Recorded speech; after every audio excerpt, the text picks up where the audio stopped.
तुमने ये बताया है कि देवता भी हमारे जीवन के लिए तरसते हैं, क्योंकि उनके जीवन की मुक्ति नहीं है। उनके पुण्य खत्म होंगे फिर वापस मृत्यु लोक में। मनुष्य जाति की एक महानता ये है कि मनुष्य चाहे तो वो अपने जीवन की मुक्ति कर सकता है, इस संसार के आवागमन से छूट सकता है। दुनिया में सबसे बड़ा दुख कहते हैं कि बार बार जन्म लेना और बार बार मरना, ये संसार का सबसे बड़ा दुख है। पुनरपि मरणम पुनरपि जननम पुनरपि जननी जठरे शयनम। बार बार मरना, बार बार जन्म लेना, बार बार माता के उदर में जाना, ये दुनिया का सबसे बड़ा दुख है। और ये दुख हमें अपने अपने कर्मों के द्वारा मिलते हैं। आपके द्वारा किया गया कोई भी कर्म शुभ अशुभ, उसका फल आपको खुद को भोगना है, याद रखना। उसमें पत्नी को पति साथ नहीं देगा, पति को पत्नी साथ नहीं देगी, माता को पुत्री नहीं, पुत्री को माता नहीं, कोई सगा संबंधी उसमें काम नहीं आएगा। अवश्यमेव भोक्तव्यम कर्मम कर्म शुभाशुभम। एक व्यक्ति खुद के लिए जो कर्म करेंगे उसका परिणाम आपको स्वयं ही भोगना है। वो कोई और ये नहीं कहेगा कि लाओ मैं आपका कर्म ले लेता हूं, मैं भोगता हूं, आप आराम करो, नहीं, वो आपको खुद को ही भोगना है। कबीर साहब तो कहते हैं कि अपने कर्म से कोई भी बच नहीं पाया। हम लोग तो एक सामान्य आदमी हैं, एक सामान्य मनुष्य हैं जो अनेक प्रकार के बंधनों में बंधे हैं। यहाँ तक कि भगवान श्री कृष्ण से लेकर के रामचंद्र भगवान तक लोग अपने कर्म से बच नहीं पाए। कबीर साहब कहते हैं, बड़ा सुंदर भजन है, इससे हमें ये अंदाजा लगेगा कि यदि अपने कर्म से कोई नहीं बच सकता, महापुरुष नहीं कर सकते, जिनको हम आज भगवान मान करके पूज रहे हैं, अगर वो नहीं बच सकते तो हम कैसे बचेंगे। इसीलिए सज्जनों, जो हम जीवन जी रहे हैं, आप 15 दिन, महीना, एक हफ्ता जाता है तो अपने बीते हुए हफ्ते, 15 दिन, एक महीनों को अवश्य एक बार बैठ करके निश्चित रूप से विचार करिए कि इतने दिनों में हमने क्या क्या किया। आप विचार करेंगे, मनन करेंगे, उसमें हो सकता है मनुष्य है, भूल होना स्वाभाविक है। अगर हमने भूल किया है तो हमें पता लगेगा, हाँ हमने ये गलत किया है। और मनुष्य भूल करने का अधिकारी है, लेकिन हाँ, वो अपनी की हुई भूल को वो दोबारा न दोहराए, वो आदमी महान है। कबीर साहब कहते हैं, कर्म गति तारे नाही तरी, कर्म तारे नाही डरी, गुरु वशिष्ठ महामुनि ज्ञानी, शोध के लगन धरी, गुरु वशिष्ठ महामुनि ज्ञानी, शोध के लगन धरी, सीता हरण मरण दशरथ को, सीता हरण मरण दशरथ को, वन वन विपद भरी, कर्म गति तारे नाही डरी। कहाँ वे राहु, कहाँ वे रवि शशि, आन तयो योग परी, कहाँ वे राहु कहाँ वे रवि शशि, आन योग परी, सत्यवादी हरिश्चंद्र राजा, सत्यवादी हरिश्चंद्र राजा, नीच धरणीर भरी, कर्म गति तारे नाही डरी।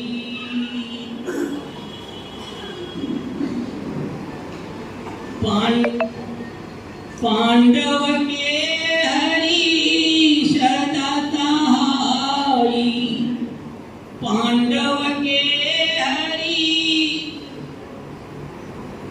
दुर्वासा ऋषि शाप दियो है, यदि कुल नाश करी।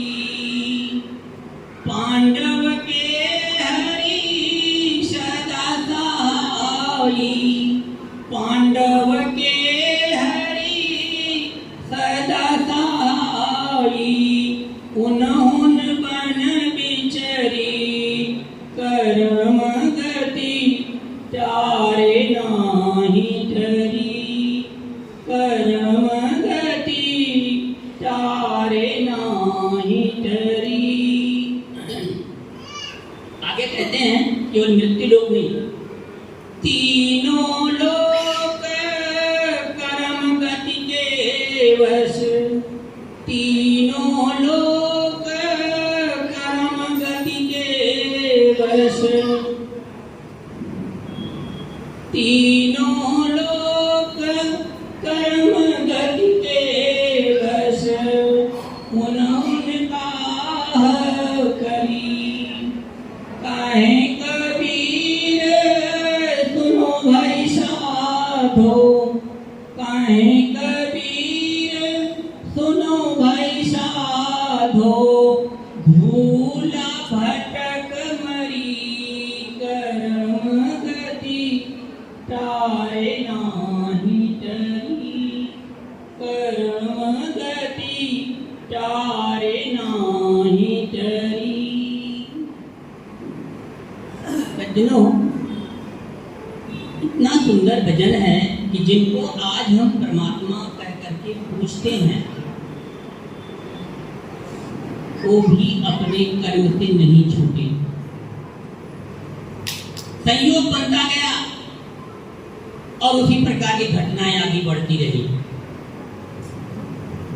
ये सारा का सारा कर्म पर आधारित है, याद रखिएगा। ये बहुत पहले से प्लान बन रहा था रामचंद्र जी को वन में जाने के लिए। वैसे कर्म होते गए, घटनाएं घटती गई और आगे बढ़ता गया। वन में गए, राजा दशरथ इधर मर गए, उधर सीता जी को रावण उठा ले गया। एक जगह नहीं, कितनी जगह दर दर की ठोकरें खाई। भगवान है फिर भी, क्योंकि वो कर्म उनसे मेटा नहीं जा सकता था। हम लोग चंद्र ग्रहण और सूर्य ग्रहण आप लोगों को पता होगा कि राहु और केतु उनको निगल लेते हैं। अब कहाँ सूर्य, कहाँ चंद्र, कहाँ राहु, कहाँ केतु, फिर भी संयोग है, उनको निगलते हैं, छोड़ देते हैं। इस दुनिया में हरिश्चंद्र के समान कोई सत्यवादी नहीं हुआ। आज में उदाहरण दिया जाता, कोई कहता हाँ मैं सत्य बोलता हूँ, तो कहते हैं कि ये हरिश्चंद्र की औलाद अभी भी है, मजाक में कहते हैं। यानी इतना बड़ा सत्यवादी आज तक कोई पैदा नहीं हुआ। फिर भी कोई कर्म जरूर ऐसा था कि उनको डोम यानी जो स्मशान होता है उसके मालिक के यहाँ पानी भरना पड़ा, उसकी नौकरी करनी पड़ी।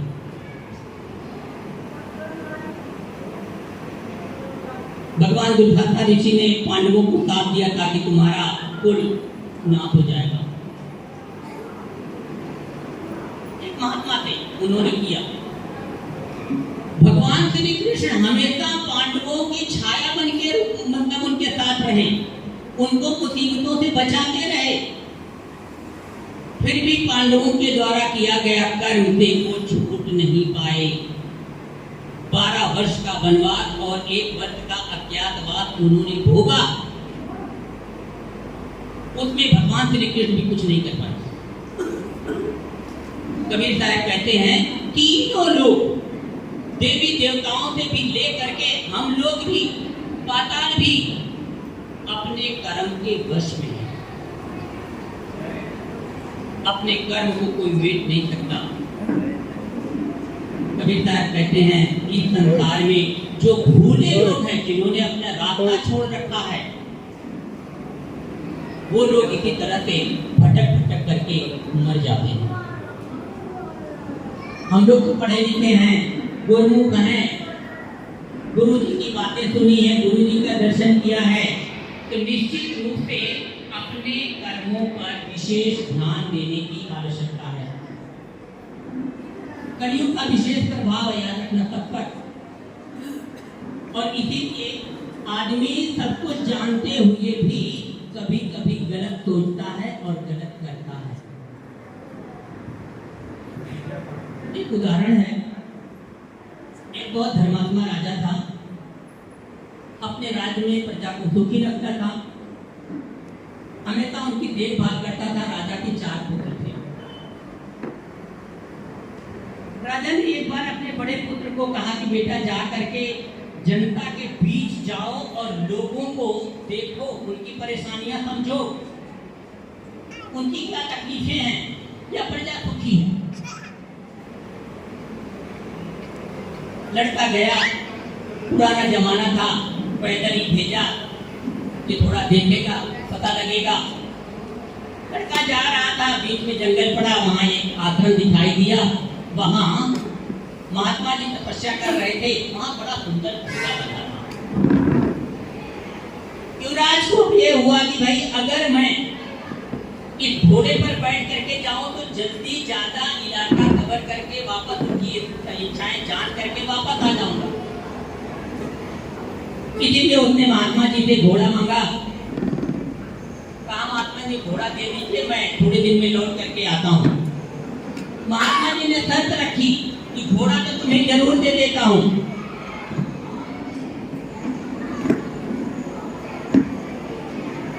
घोड़ा तुम्हें दे दूंगा, पीछे माताएं और बहनें थोड़ी शांत हो जाएं, जहां जिनको जगह मिलती है बैठ जाएं।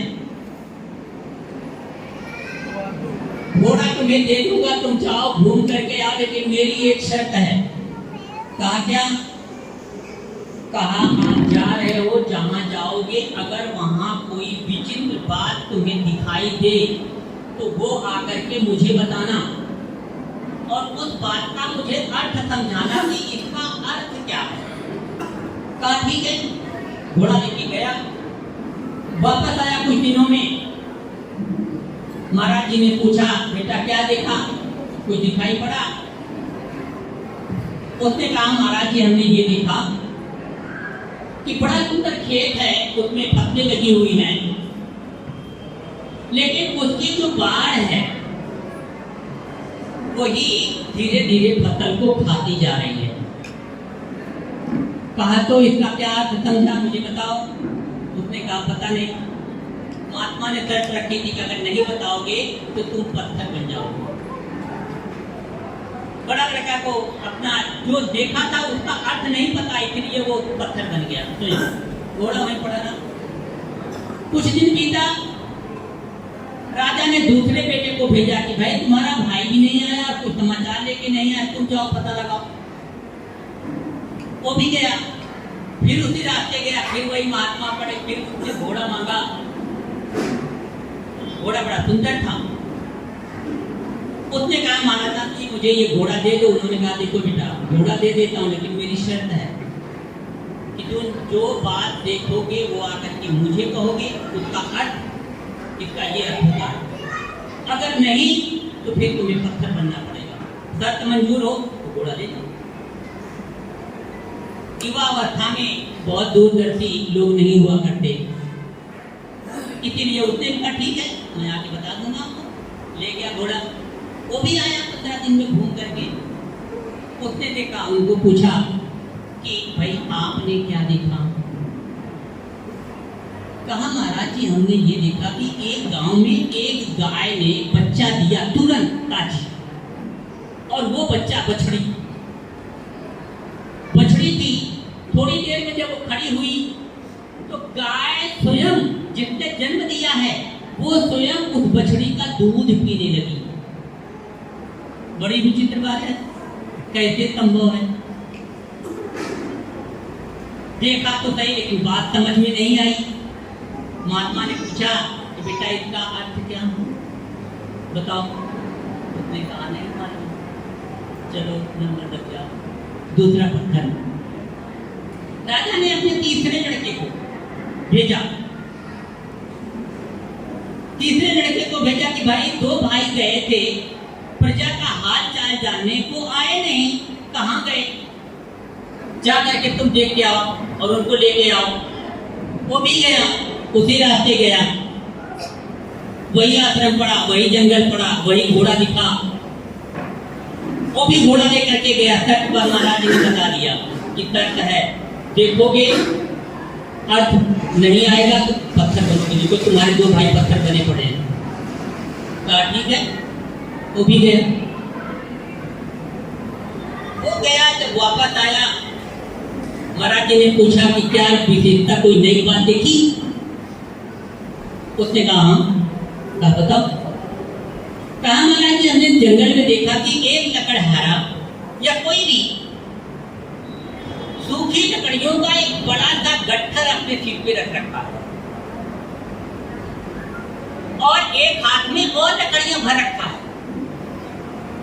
फिर भी दूसरे हाथ से वो अन्य लकड़ियों को भी उठाने की कोशिश कर रहा है। जबकि तकलीफ है, याद रखना, ऊपर गट्ठर है, हाथ में लकड़ी है और फिर भी उठाने की कोशिश कर रहा है। ये बड़ी विचित्र लगी। उसके पास पर्याप्त लकड़ी थी, फिर क्यों उठा रहा है? वो क्यों परिश्रम कर रहा है? क्यों तकलीफें उठा रहा है? महात्मा जी ने पूछा बेटा ठीक है, अब इसका क्या अर्थ तुम समझे, ये बताओ। कहा महाराज जी अर्थ तो नहीं पता। महाराज जी ने कहा बेटा सत्य मालूम नहीं? कहा हाँ। तो कहा इससे नंबर लग जाओ। तीसरा पत्थर हो गया, नंबर लगा। थोड़े दिन के बाद चौथे राजा ने भेजा कि भाई तीन हमारे बेटे तुम्हारे भाई गए थे, आए नहीं, जाके पता लगाया हो, प्रजा के हाल चाल जान आओ, उसके अनुसार हम कार्यक्रम करें। वो भी गया, उसी रास्ते गया, वही जंगल, वही आश्रम, वही महात्मा, वही घोड़ा मिला। लालच छोड़ नहीं पाया कि घोड़े पे जाएंगे तो जरा मजा आएगा और घूम आएंगे दूर तक, हाल चाल जान आएंगे।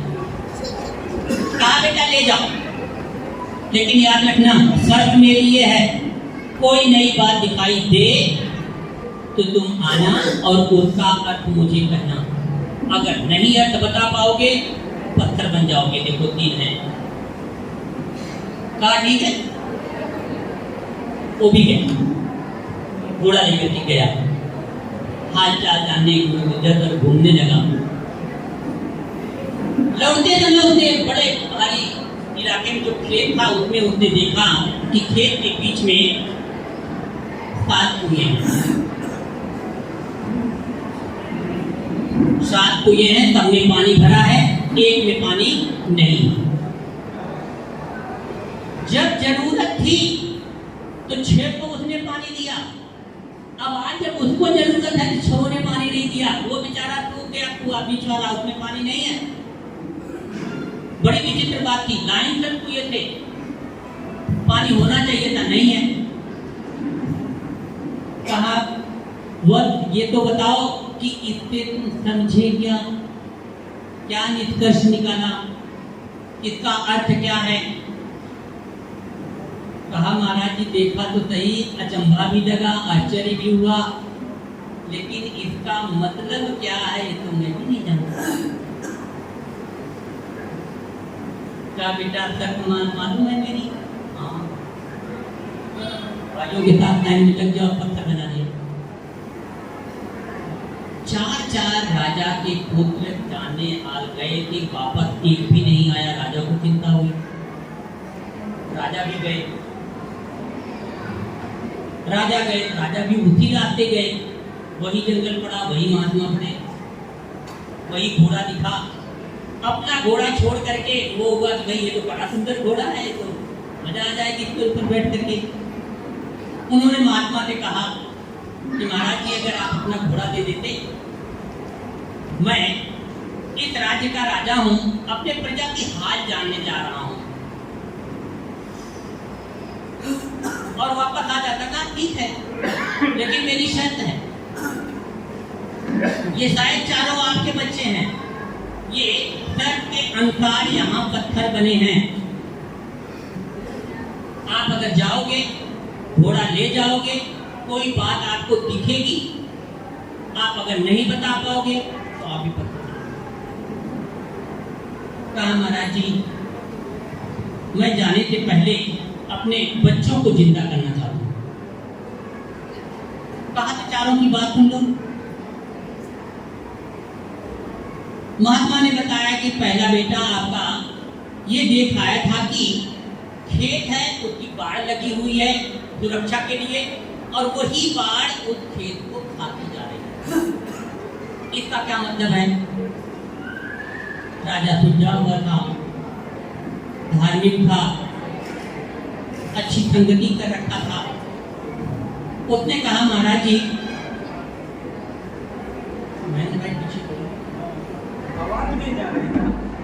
हेलो, पाछળ બહેનોને વિનંતી, આપણે ગુરુ પૂર્ણિમા મહોત્સવમાં આવ્યા છે, સત્સંગ સાંભળે છે, લગ્નમાં નથી આવ્યા। ફરી એકવાર વિનંતી, આપણે શાંત બેસવા। तेज करने के लिए मैंने किया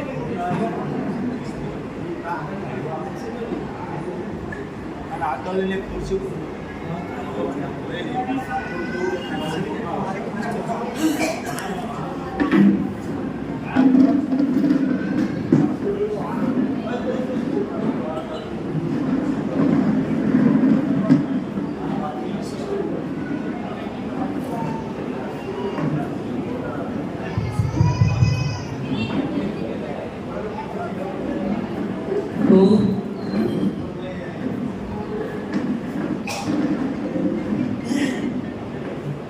राजा ने कहा कि मैं पाछળ आवाज આવે છે, સંભળાય છે બધાને? मैं अपने पुत्रों को जिंदा करना चाहूंगा, आपके सवालों का जवाब देना चाहूंगा। पहले महात्मा ने बता दिया कि भाई पहले पुत्र का ये आपका पहले पुत्र ने जो देखा था उसको बताया था। अब इसका अर्थ मुझे ये बताओ कि खेत में लगी हुई बाढ़ पूरी खेत को खा रही थी। उन्होंने कहा महाराज ये कलयुग है, इस कलयुग में लोग जिनके ऊपर समाज की जिम्मेदारी रहेगी, प्रजा की जिम्मेदारी रहेगी, पूरे परिवार की जिम्मेदारी रहेगी, उसमें से जो उनका अधिकारी होगा वही अपने अंदर के मनुष्यों का हक खा जाएगा। रखवाला ही रक्षक ही भक्षक बन जाएगा। कलयुग है ये, इसका अर्थ ये होता है। महात्मा जी ने कहा बिल्कुल सही है, और राजा का जिंदा हो गया। राजा का पलट का जिंदा हो गया। कहा महाराज दूसरा सवाल? महाराज जी ने कहा दूसरा सवाल ये था, आपके बच्चे ने देखा था कि एक गाय बिल्कुल ताजी,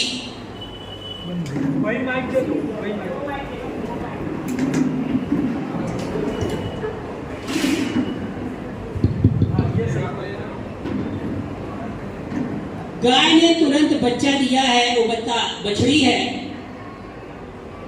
बछड़ी माता का दूध ना पीते हुए माता बछड़ी का दूध पी रही है। इसका क्या अर्थ है? राजा ने कहा महाराज ये कलयुग है।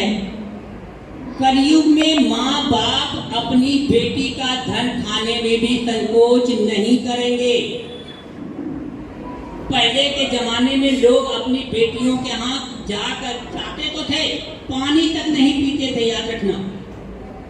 गांव में से किसी और के यहाँ अगर पानी आता था तो पीते थे, भोजन तो कभी नहीं करते थे।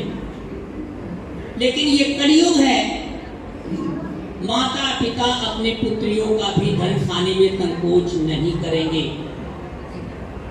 महात्मा ने कहा, राजन बात बिल्कुल सही है। दूसरा बेटा भी ठीक हो गया, जिंदा हो गया। कहा, महाराज जी तीसरी बात क्या है? उन्होंने कहा कि तीसरी बात यह है, आपके पुत्र ने देखा था एक आदमी जंगल की लकड़ियों का गट्ठर अपने सिर पे रख रखा है, बड़ा वजन है, पहले हाथ में भी लकड़ियां हैं और दूसरे हाथ से भी लकड़ियां उठाने की कोशिश कर रहा है। इसका क्या मतलब? राजा ने कहा, महाराज कलयुग में किसी को भी संतोष नहीं होगा, चाहे जितना धन उसके पास आ जाए उसे संतोष नहीं होगा। सब लोग जानते होंगे, सब लोग मोबाइल पे अथवा टीवी में देखे होंगे, अभी बंबई में अंबानी के लड़के की शादी हुई। पैसा देखे ना आप लोगों ने कैसे खर्च होता। ये पैसे का दुरुपयोग है, याद रखना। रमेश भाई, बाबू भाई के पैसे का दुरुपयोग हुआ, याद रखना। आज यहाँ ये आदमी जितना पैसा खर्च किया लोगों को दिखाने में, शादियों में, पूरे भारत की आधी गरीबी दूर हो गई होती अगर पैसे का सदुपयोग होता तो। राजा ने कहा, बिल्कुल ठीक है महाराज, किसी को संतोष नहीं होगा। लोग दूसरों का मुफ्त में लेना भी संकोच नहीं करेंगे, हड़पना संकोच नहीं करेंगे, भाई भाई से बेईमानी करने से संकोच नहीं करेगा, और कितना धन आ जाए उसके मन में यही लेता रहेगा। महात्मा ने कहा, राजन बिल्कुल सही है। तीसरा लड़का भी उनका खड़ा हो गया। कहा, महाराज जी चौथी बात क्या है? उन्होंने कहा कि आपके पुत्र ने देखा था खेतों के बीच 7 कुएं हैं, 6 में पानी है, 1 में नहीं है। जब जरूरत थी तो एक ने सब में पानी दिया था, सबको दिया था, लेकिन अब 6 मिल करके उसको पानी उसमें नहीं भर पा रहे हैं। राजा ने कहा, महाराज ये कलयुग है। एक माता पिता 5, 6, 7 बच्चों को भी पाल पोस करके बड़ा कर देंगे, पढ़ा लिखा करके योग्य बना देंगे, शादी इत्यादि करके उसका घर बसा देंगे, और बाद में चल करके वही 5, 6 बच्चे भी अपने माता पिता को खिलाने के लिए तैयार नहीं रहते। गुजरात में आप लोगों ने देखा होगा, बहुत सारे गड्ढा घर हैं जहां बूढ़े माँ बाप को रखाया जाता है। सामान्य लोग रखाते हैं, वो बात सही है। बहुत पढ़े लिखे लोग, बहुत अच्छे धन वाले लोग भी अपने माता पिता की सेवा करनी न पड़े इसलिए रखाते हैं। सूरत में एक एक्सपेरिमेंटल स्कूल है, बहुत बड़ा, बहुत बढ़िया स्कूल है, सार्वजनिक एजुकेशन सोसाइटी की।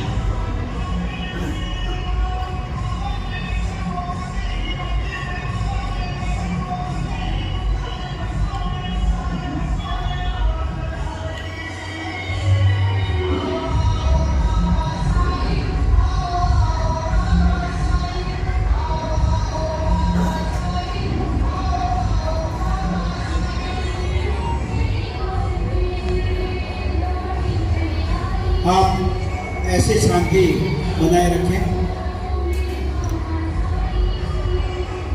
एक व्यक्ति बड़ी संस्था खड़ी कर देगा, उसमें हजारों लोगों का भला हो रहा होगा,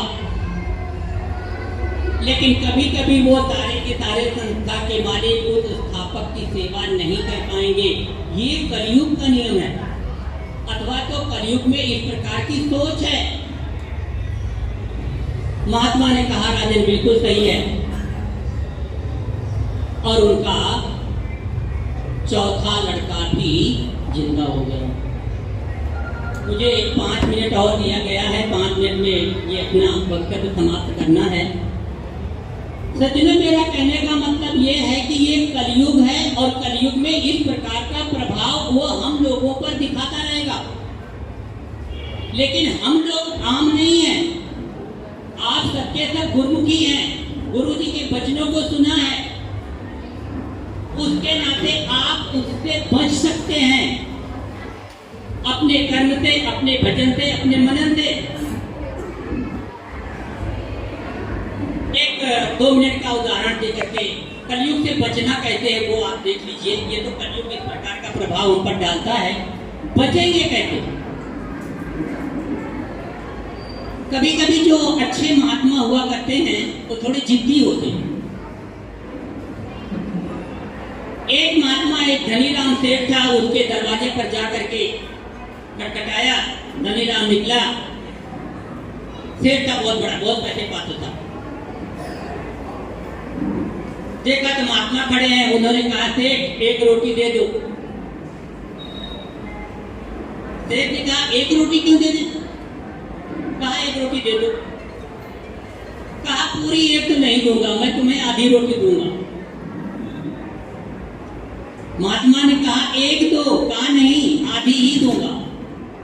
उसने कहा अब मैं तुम्हारे यहाँ से पूरा भरपेट खाना खा के जाऊंगा, पूरा भरपेट भोजन कराओ तो मैं जाऊंगा, नहीं तो नहीं। उसने कहा यह संभव नहीं है।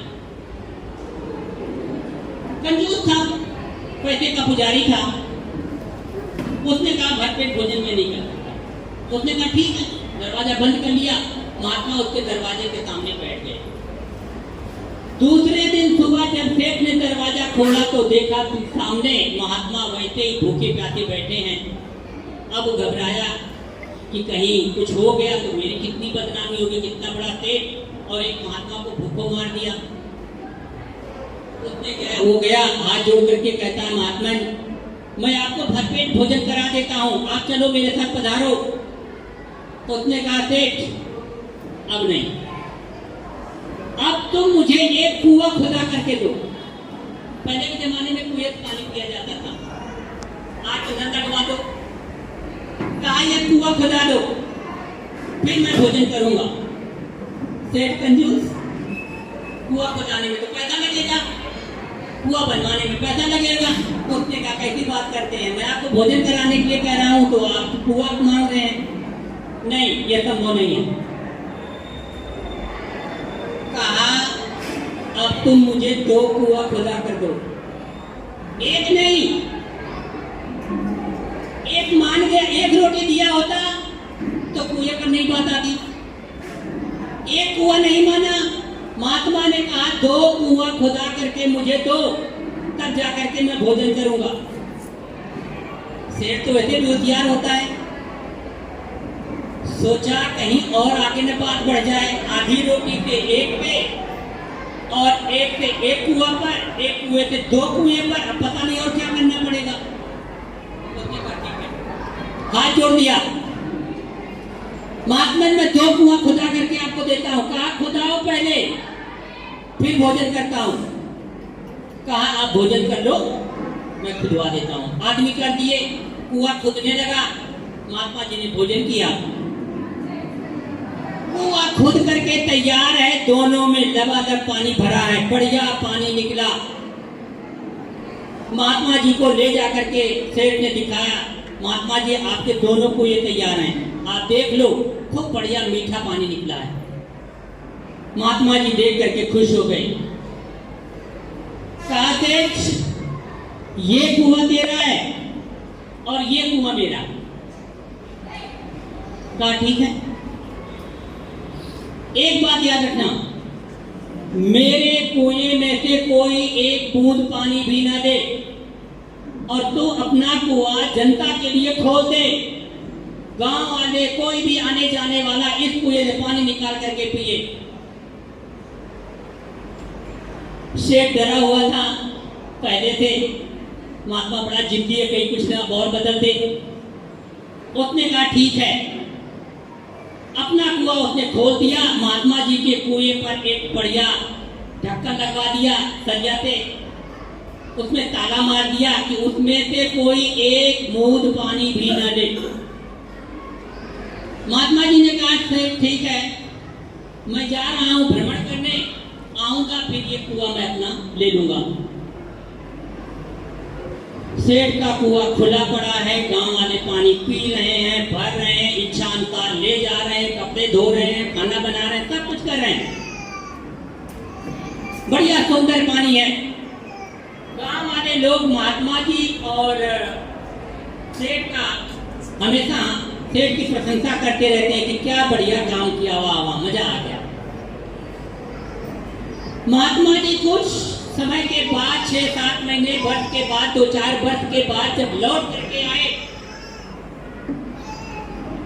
उन्होंने कहा सेठ मेरा कुआं वापस कर। उसने कहा ठीक है महाराज। कहा किसी ने पानी तो नहीं निकाला? कहा नहीं। गुजराती में एक शब्द है जड़बे सलाह, बिल्कुल नहीं। आपके कुएं से कोई एक बूंद पानी भी नहीं ले पाया है, आप चिंता मत करो। आदमियों से कह करके उसने ताला खुलवा दिया महात्मा जी के कुएं का। महात्मा जी ने जा करके देखा कुएं का पानी गायब है, बिल्कुल एकदम तड़िया दिख रहा है, पानी नहीं है, जो कुछ है वैसे भी सड़न पैदा हो गई है उसमें। शेठ देखता है तो बड़ा आश्चर्य करता है कि वो भगवान ये कैसे हो सकता है, जिस कुएं से एक बूंद पानी नहीं निकाला गया वो सूख कैसे सकता है, कहां गया? और मेरे में से तो रात दिन पानी निकाला जाता है, वैसे ही पानी भरा पड़ा है। महात्मा ने कहा धनीराम, मैं यही तुम्हें समझाना चाहता था। हकीकत ये है, सच्चाई ये है कि जिस चीज का सदुपयोग होगा वो हमेशा बढ़ता रहेगा, और जिसका उपयोग नहीं होगा वो इसी प्रकार से बर्बाद और खराब हो जाएगा।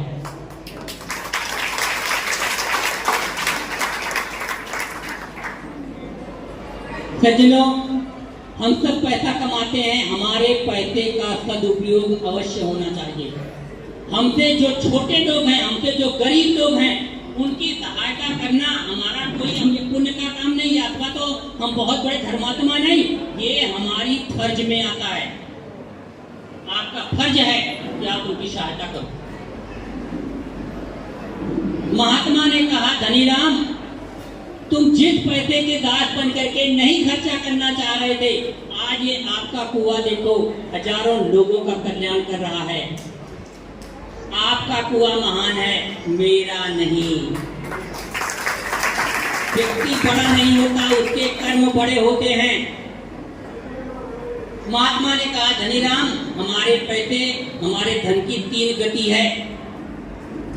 एक तो अपने लिए खर्चा करो, दूसरा है परमार्थ के लिए खर्चा करो, दूसरों के लिए करो, गरीबों के लिए करो, और तीसरा है अगर ये दोनों में नहीं खर्चा करते हो, सदुपयोग नहीं करते हो, तो वो आपकी बीमारियों में जाएगा, कोई दूसरी घटनाएं घट जाएंगी, उसमें खर्च होगा, या तो फिर रख करके मर जाओगे, उसका कोई दुरुपयोग करेगा।